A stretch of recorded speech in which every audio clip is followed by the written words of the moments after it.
அஸ்ஸலாமு அலைக்கும் வரஹ்மத்துல்லாஹி வபரகாத்தஹு. ஒரு முஸ்லிம் இன்னொரு முஸ்லிமுக்கு செய்ய வேண்டிய 5 முக்கியமான கடமைகள். 1. சலாமுக்கு பதில் உரைப்பது. 2. நோயாளியை நலம் விசாரிப்பது. 3. ஜனாசாவை பின்தொடர்வது. 4. விருந்து அழைப்பை ஏற்றுக்கொள்வது. 5. தும்புபவருக்கு மறுமொழி கூறுவது. அஸ்ஸலாமு அலைக்கும் வரஹ்மத்துல்லாஹி வபரகாத்தஹு. இந்த 7 விஷயத்தை ஒருபோதும் சபிக்காதீங்க அப்படின்னு நபிகள் நாயகம் ஸல்லல்லாஹு அலைஹி வஸல்லம் அவங்க சொல்லியிருக்காங்க. ஃபர்ஸ்ட் நேரம், செகண்ட் காய்ச்சல், 3 இறந்தவர்கள், 4 காற்று, 5 சேவல், 6 துணை, 7 ஷைத்தான். அஸ்ஸலாமு அலைக்கும் வரஹ்மத்துல்லாஹி வபரகாத்தஹு. மலக்குமார்கள் குர்ஆனை ஓத முடியுமா? இதற்கான பதில், மலக்குமார்கள் குர்ஆனை ஓத முடியாது. ஹல்ரத் ஜிப்ரீல் அலைஹிஸ்ஸலாம் அவர்களை போன்று ஒரு சில வானவர்களை தவிர மலக்குமார்களுக்கு குர்ஆன் ஓதுவது கேட்கறதுக்கு ரொம்ப பிடிக்குமாம். அதனாலதான் நம்ம குர்ஆன் ஓதும் போது நம்மளை சுற்றி உட்கார்ந்துருப்பாங்க.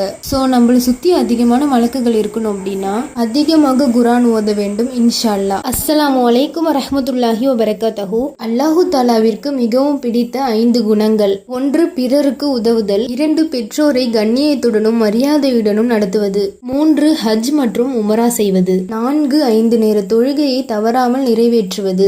5. ஈன்றளவு தான தர்மம் செய்வது. அஸ்ஸலாமு அலைக்கும் வரஹ்மத்துல்லாஹி வபரகாத்தஹு. நம்ம தொழுகையில எந்தெந்த இடத்துல துவா கேட்கலான்னு இந்த வீடியோல தெரிஞ்சுக்கலாம். பொதுவாக நம்ம எல்லாருமே துவாக்கள்னு வரும்போது தொழுகையை முடிச்சுட்டு சலாம் கொடுத்துட்டு நம்மளுடைய தேவைகளை அல்லாஹ்விடம் கையேந்தி கேட்கக்கூடிய மக்கள்களாக நம்ம இருக்கோம். ஆனால் இந்த மாதிரி கேட்கறது நபி வழி, அதாவது சுன்னா கிடையாது. அப்போ எப்படி கேட்கணும் அப்படின்னா, நபி ஸல்லல்லாஹு அலைஹி வஸல்லம் அவங்க தன்னுடைய தேவைகளை அல்லாஹ்விடத்துல தொழுகையில் உள்ள சஜ்தாவிலும் அத்தஹியாத்து ஓதிய பின்பும் தான் அதிகமாக துவா கேட்டிருக்காங்க. இதற்கான முக்கிய காரணம் என்ன அப்படின்னா, சஜ்தாவில ஒரு அடியான் இருக்கும் போதுதான் அல்லாஹ்வுக்கு மிக நெருக்கமானவர்களாக இருக்கும் அப்படின்றதுனால சஜ்தாவுடைய திக்ருகளை ஓதியவுடன் நம்மளுடைய தேவைகளை அல்லாஹ்விடம் எவ்வளவு நேரம் வேணாலும் எந்த தொழுகையிலாலும் கேட்டுக்கொள்ளலாம். இல்லைன்னா அத்தஹியாத்து ஓதி சலாம் கொடுக்கறதுக்கு முன்னாடி இந்த மாதிரி துவா செய்யலாம்.